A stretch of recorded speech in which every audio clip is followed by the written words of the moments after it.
नमस्कार दोस्तों, आपका हमारे YouTube चैनल पे स्वागत है। दुआ करता हूँ आप सभी अच्छे होंगे। तो देखो, आज जो टॉपिक पढ़ने जा रहे हैं इसका नाम साझेदारी है, पार्टनरशिप टॉपिक है। अब देखो, इसमें क्या होता है कि जैसे 2 या 3 या 4 जितने भी साझेदार मिलके कोई व्यवसाय ओपन करते हैं, उसमें जैसे कि अलग अलग पैसे लगाते हैं अलग अलग समय के लिए, ठीक है। तो फिर वर्ष के अंत में जो भी प्रॉफिट होता है उसको ये जो पूंजी के हिसाब से जो अनुपात बनते हैं उसके हिसाब से इनका बंटवारा करते हैं। तो देखो, इसमें किस प्रकार के इक्वेशन आते हैं और कैसे प्रॉफिट का ये बंटवारा, किस प्रकार से प्रॉफिट का बंटवारा करते हैं। जैसे कि इसमें ज्यादा कोई फॉर्मूले तो है नहीं। अब देखो, जैसे इसमें दिया हुआ है, क्वेश्चन नंबर 1 में दिया हुआ है कि ए, बी और सी साझेदार है, 3 साझेदार है और इन्होंने मिलके क्रम से, जो ए है उसने 45,000 रुपए लगाए और जो बी है इसने 60,000 रुपए लगाए और जो सी है इसने 70,000 रुपए लगाकर व्यवसाय प्रारंभ किया है।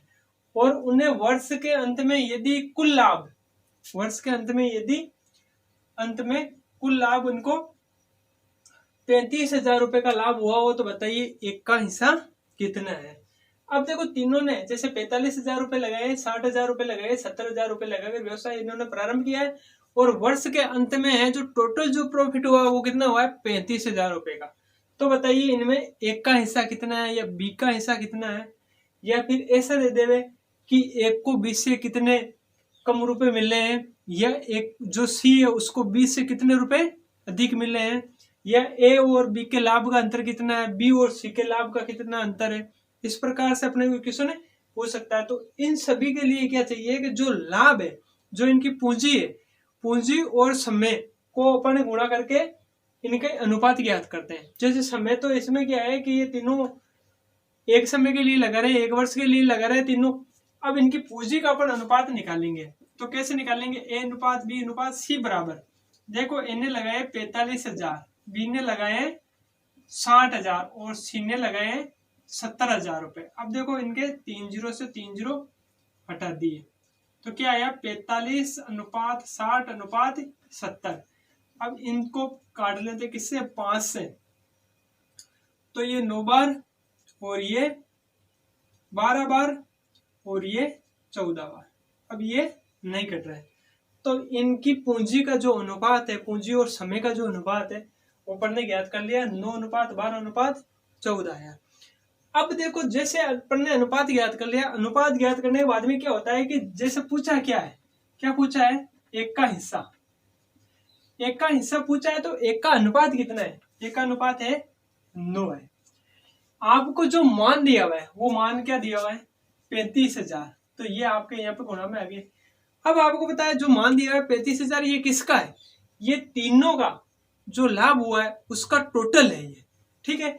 तीनों का टोटल है, तो इसमें तीनों के अनुपात जुड़ेंगे और तीनों का अनुपात जोड़ेंगे तो क्या आएगा, 9 12 और ये कितने हैं, 14 हुए ये, ठीक है, 26 33, ठीक है। तो इनके जो टोटल हुआ वो कितना हुआ है, 35 हुआ है, ठीक है। अब देखो, इसके बाद में 35 से 35 ये कितनी बार कट गया, 1000 बार। तो जो एक का जो लाभ हुआ है वो कितना हुआ है, 9,000 रुपए। अगर बी का पूछे तो यहाँ पे आप बी का मान रख दो 12,000, सी का पूछे तो सी का मान रख दो 14,000 रुपए। तो इस प्रकार से इनके अनुपात है, वो जो लाभ है उसका अपन पता लगा सकते हैं। इसी प्रकार जैसे ये क्वेश्चन दिया हुआ है, इस क्वेश्चन में क्या है, बिल्कुल सीधा क्वेश्चन है ये तो। अब देखो, जैसे ये दिया हुआ है, इसमें क्या दिया हुआ है, ए बी और सी 3 साझेदार मिलकर एक व्यवसाय प्रारंभ करते हैं और एक की पूंजी का 4 गुना बराबर है, एक की पूंजी का 4 गुना बराबर है बी की पूंजी का 5 गुना, वो बराबर है सी की पूंजी का 6 गुना। तो उन्हें वर्ष के अंत में कुल लाभ 14,800 रुपए हुआ हो, तो बताइए एक का हिस्सा कितना है। तो देखो, पूंजी का मान नहीं दिया हुआ है, अपने को इतना दिया हुआ है कि जो एक की पूंजी है उसका 4 गुना बराबर है बी की पूंजी है उसका 5 गुना, और उसका 5 गुना बराबर है सी की पूंजी का 6 गुना। अब अपने पास ये दिया हुआ है कि बी की पूंजी का 4 गुना बराबर है बी, एक की पूंजी का 4 गुना, बी की पूंजी का 5 गुना और सी की पूंजी का 6 गुना, ये क्या है, बराबर है। और अपने को दिया हुआ है टोटल लाभ दिया हुआ है, और टोटल लाभ कितना दिया हुआ है, 14,800 रुपए। टोटल लाभ को डिवाइड कब करेंगे, जब अपने पास इनका अनुपातों का पता हो भाई, एक का अनुपात कितना है, बी का अनुपात कितना है और सी का अनुपात कितना है। अब अनुपात कैसे ज्ञात करें, जैसे ये बराबर में दी हुई है तो किसी भी बराबर की संख्या को अनुपात में बदलते हो तो वो संख्या उल्टी हो जाती है, व्युत्क्रम में चली जाती है। ठीक है, तो ये हो जाएगा 1/4, 1/5 और 1/6। अब आप इनके एलसीएम कितना आ रहा है, इनकी एलसीएम आ रहा है 30 में जा रहा नहीं है तो 60 आएगा। 5 × 60, 1/6 × 60, ये कितनी बार जा रहा है, 15 बार। ये कितनी बार, 12 बार। और ये कितनी बार, 10 बार। तो जो अपने को अनुपात प्राप्त हुआ कितने में, 15:12:10 हुआ। ठीक है, अब देखो अपने को क्या पूछा है, एक का हिस्सा, एक का हिस्सा पूछा है तो एक का हिस्सा बराबर एक का अनुपात कितना है, 15। और जो 14,800 रुपए दिया हो वो क्या है, टोटल है। तो इनका टोटल करो कितने, 27 + 37 और 37 को इससे काट दो, कितने बार कट रहा है ये, 4 बार, 28, 400। ठीक है, इसको इससे 15 से गुणा कर लो तो 60, तो ये कितने है, 6,000 रुपए। तो जो एक का हिस्सा है वो कितना है, 6,000 रुपए। तो इस प्रकार से साझेदारी की क्वेश्चन, इस प्रकार से क्वेश्चन आते हैं कि जो पूंजी और समय दिया हुआ हो इसके अनुपात निकाल दो, फिर जो भी लाभ दिया हो उसको डिवाइड करते हैं। अब देखो इसके बाद में नेक्स्ट क्वेश्चन। अब देखो जैसे कि इस प्रकार के क्वेश्चन आ जाए तो इस प्रकार के क्वेश्चन को कैसे सोल्व करना है। तो दिया हुआ क्या है कि ए, बी और सी मिलकर एक व्यवसाय प्रारंभ करते हैं। एक कुल पूंजी का 1/3 भाग 1/3 समय के लिए निवेश करता है, जबकि बी है वो कुल पूंजी का 1/6 भाग 1/6 समय के लिए निवेश करता है, जबकि सी है जो शेष पूंजी पूरे समय के लिए निवेश करता है। और यदि उन्हें वर्ष के अंत में 13,800 रुपए का कुल लाभ हुआ हो तो बताइए सी का हिस्सा कितना है। तो देखो सी का हिस्सा ज्ञात करने के लिए अपने को चाहिए कि भाई पहले सबका हिस्सा कितना है। जैसे अपने को पता लग गया भाई एक का हिस्सा 1/3 है 1/3 समय के लिए, बी का हिस्सा है जो 1/6 भाग है 1/6 समय के लिए, सी का हिस्सा है जो शेष पूंजी है वो शेष पूंजी कौन सी है वो अपने को निकालनी है, पूरे समय के लिए मतलब एक समय के लिए है। ठीक है, अब देखो सी की पूंजी निकालने के लिए अपन क्या करेंगे, सी की पूंजी जैसे कि टोटल पूंजी 1 हो, सी की पूंजी बराबर एक में से ए और बी की जोड़ के माइनस कर लो तो 1 माइनस ये कितने हुए 6, 2 और 1 3, 3/6 का मतलब 1/2 बराबर कितना हुआ 1/2। तो अपने को पता लग गया भाई जो सी है सी की पूंजी कितनी है 1/2 भाग है, जो टोटल पूंजी है उसका कितने भाग है 1/2 भाग, और पूरे समय के लिए मतलब एक समय के लिए। तो सबसे पहले चाहिए अपने को इनका सबका अनुपात ए बी और सी का। तो देखो समय इंटू पूंजी, पूंजी इंटू समय करना है। ठीक है, अब देखो एक की पूंजी कितनी है 1/3 भाग 1/3 समय के लिए, समय को गुणा करना है। अनुपात बी की पूंजी 1/6 भाग 1/6 समय के लिए, और जो सी की पूंजी है वो कितनी है 1/2 एक समय मतलब पूरे समय के लिए। ठीक है, तो ये कितना हो गया 1/9 1/36 और 1/2। अब देखो इनके एलसीएम कितना आ रहा है, तो इनका एलसीएम आ रहा है 36 आ रहा है ना, तो 36 4 बार 1 बार और 18 बार। अब अपने पास अनुपात आ गए 4:1:18।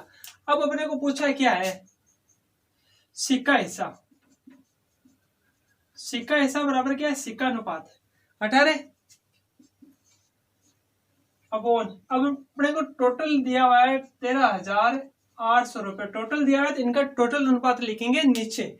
तो टोटल अनुपात कितना हो रहा है 22 और 1 23, 23 ही हो रहा है ना, 23 से ये कट रहा है कितनी बार 6 × 3 18, 6 बार कट रहा है 600, इसको इससे गुणा किया कितने 108 0, तो कितना जो सिक्का हिस्सा है वो कितना है 10,800 रुपए। सिक्का जो हिस्सा है वो कितना है 10,800 रुपए।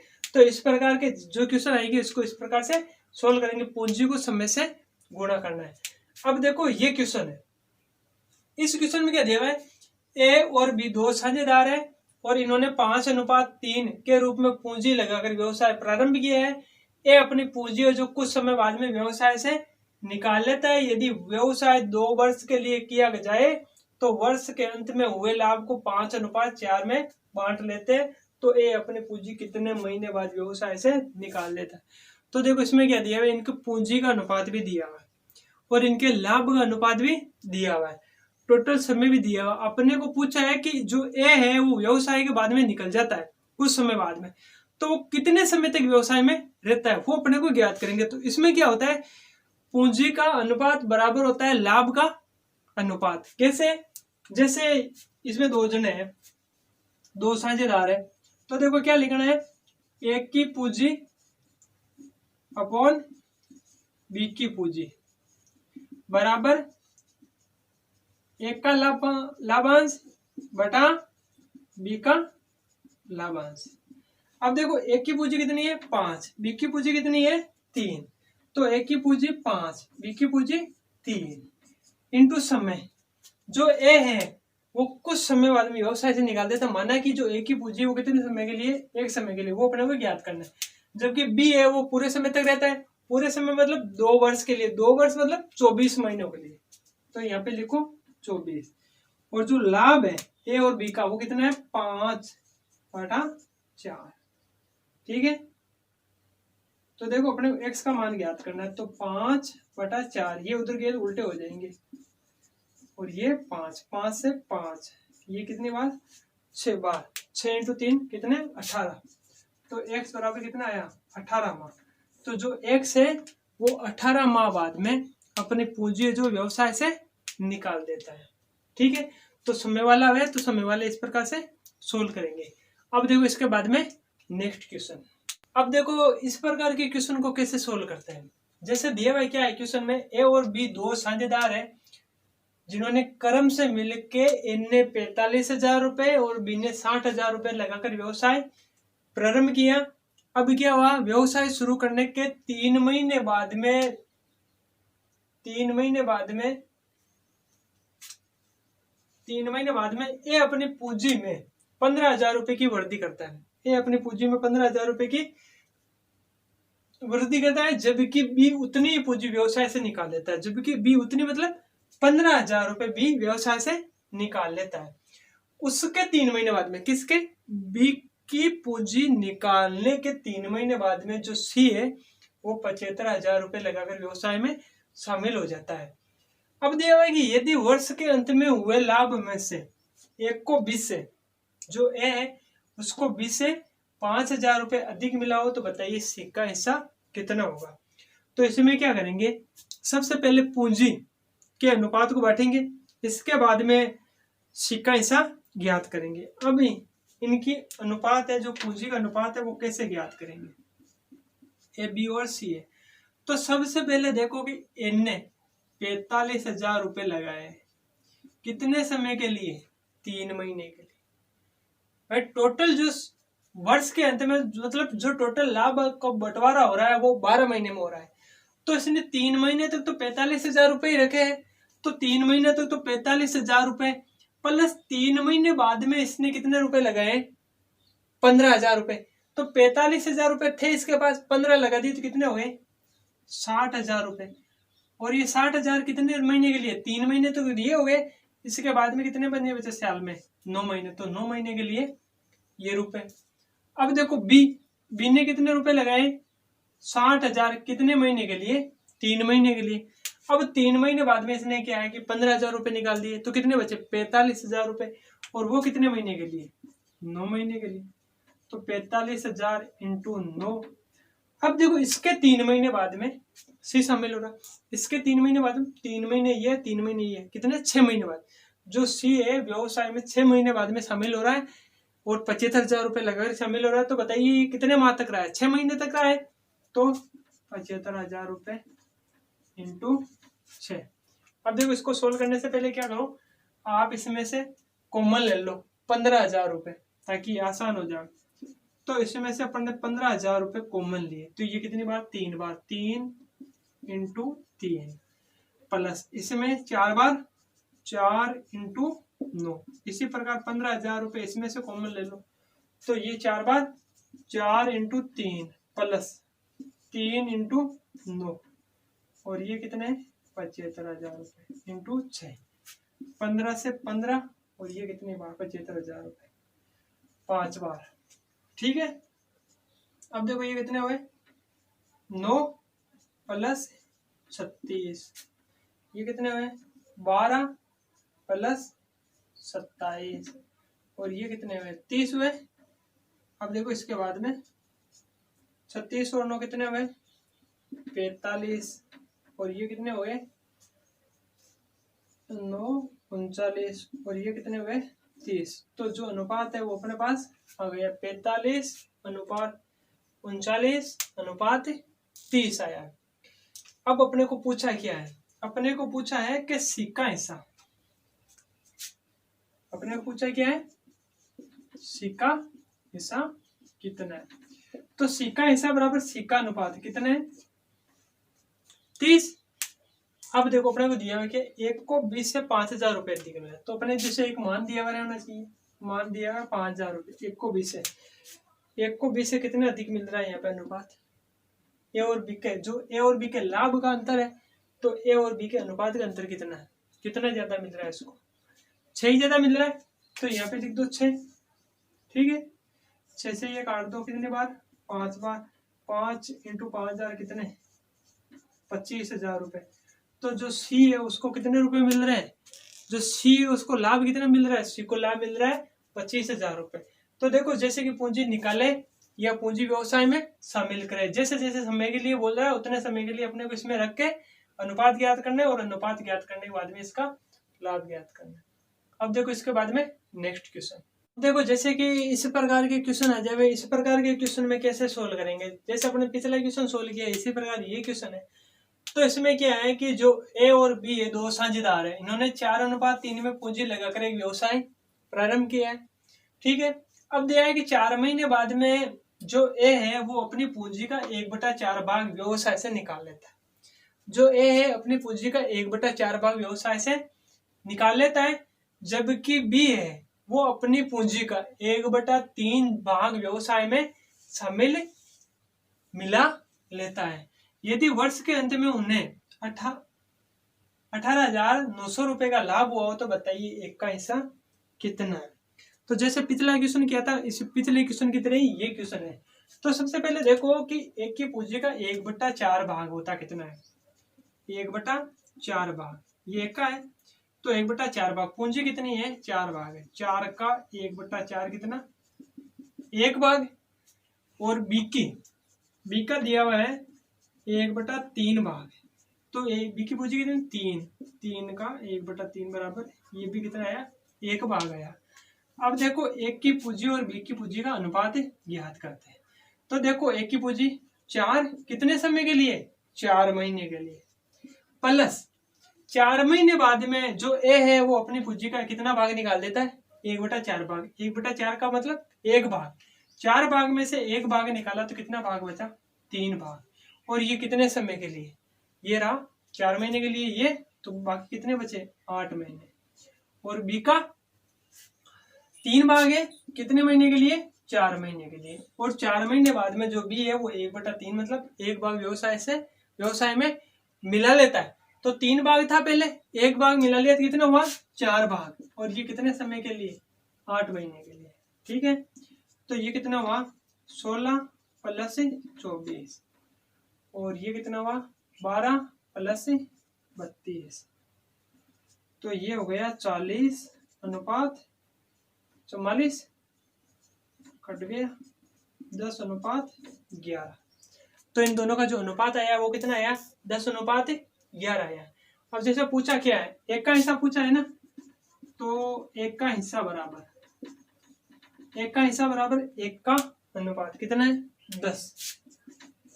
आपको दिया हुआ है क्या है 18,900 टोटल लाभ दिया हुआ है, तो टोटल लाभ कहाँ आएगा यहाँ गुणा में आएगा 18,900, और टोटल लाभ दिया तो टोटल अनुपात होगा कुल कितना हो रहा है 21।